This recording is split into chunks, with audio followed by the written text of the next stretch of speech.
Youth Congress നേതാവ് ലാൽജി കൊള്ളന്നൂർ കൊലക്കേസിൽ 9 പ്രതികളെയും വെറുതെ വിട്ടു. തൃശൂർ അഡീഷണൽ സെഷൻസ് കോടതിയുടേതാണ് ഉത്തരവ്. തെളിവുകളുടെ അഭാവത്തിൽ പ്രതികളെ വെറുതെ വിടുന്നുവെന്ന് കോടതി. 2013 ഓഗസ്റ്റ് 15-നാണ് ബൈക്കിലെത്തിയ സംഘം ലാൽജിയെ വെട്ടിക്കൊലപ്പെടുത്തിയത്. അജീഷ് ജയകുമാർ ചേരുന്നുണ്ട് കൊച്ചിയിൽ നിന്ന് വിവരങ്ങളുമായി. അജീഷ്, കോൺഗ്രസിനുള്ളിലെ ഗ്രൂപ്പ് തർക്കം എന്ന തരത്തിലുള്ള വലിയ ആരോപണം നേരിട്ട സംഭവമാണ് ഇത്. എന്താണ് ഈ കേസിന്റെ വിധിയുമായി ബന്ധപ്പെട്ട വിശദാംശങ്ങൾ? ഗൂഗിൾ ഈ കോൺഗ്രസിന്റെ ഗ്രൂപ്പ് തർക്ക ചരിത്രത്തിൽ ചോര വീഴ്ത്തി കോളിളക്കം സൃഷ്ടിച്ച ഏടുകളിൽ ഒന്നായിരുന്നു ലാൽജി കൊള്ളന്നൂർ കൊലക്കേസ്. 2013 ഓഗസ്റ്റിലാണ് കോൺഗ്രസിന്റെ അയ്യന്തോൾ മണ്ഡലം പ്രസിഡന്റും അതേപോലെ തന്നെ ന്യൂനപക്ഷ കൺവീനർ സെൽ കൺവീനറുമായിരുന്ന ലാൽജി കൊള്ളന്നൂർ കൊല്ലപ്പെടുന്നത്.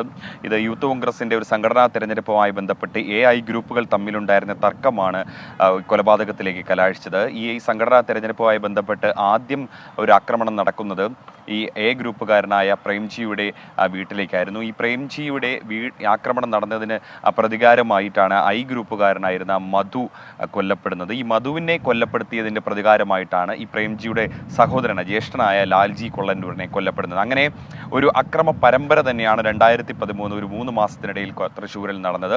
ഈ സംഭവത്തിലാണ് ഇപ്പോൾ കോളിളക്കം സൃഷ്ടിച്ച ഈ കേസിലാണ് ഇപ്പോൾ കോടതി തൃശ്ശൂർ അഡീഷണൽ സെഷൻസ് കോടതി വിധി പറഞ്ഞിരിക്കുന്നത്. അന്ന് 10 പ്രതികളെയാണ് പോലീസ് അറസ്റ്റ് ചെയ്തിരുന്നത്. വിചാരണ കാലയളവിൽ ഒരാൾ മരണപ്പെട്ടു. ഈ 9 പ്രതികൾക്കെതിരെയും പോലീസ് പ്രോസിക്യൂഷൻ ചുമത്തിയ തെളിവുകളൊന്നും തെളിയിക്കാൻ പ്രോസിക്യൂഷന് ആയില്ല.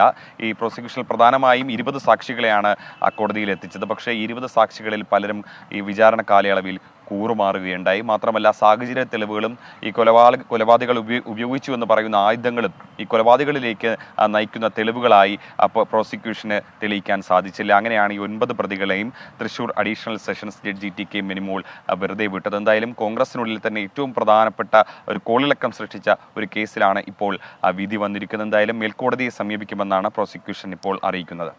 ശരി അജീഷ്, ഏതായാലും കോൺഗ്രസിനെതിരെ ഗ്രൂപ്പ് തർക്കത്തിന്റെ ആയുധമാക്കിയതാണ്. CPM ഉൾപ്പെടെ വലിയ പ്രചാരണം നൽകിയതാണ്. പലപ്പോഴും എടുത്തുപയോഗിച്ചൊരു കേസാണ് ലാൽജിയുടെ കൊലപാതകം. പക്ഷേ ആ കേസിൽ പ്രോസിക്യൂഷൻ പരാജയപ്പെടുന്നു. മുഴുവൻ പ്രതികളെയും വെറുതെ വിടുന്നു. 24 അഞ്ചിന്റെ വജ്രത്തിളക്കം.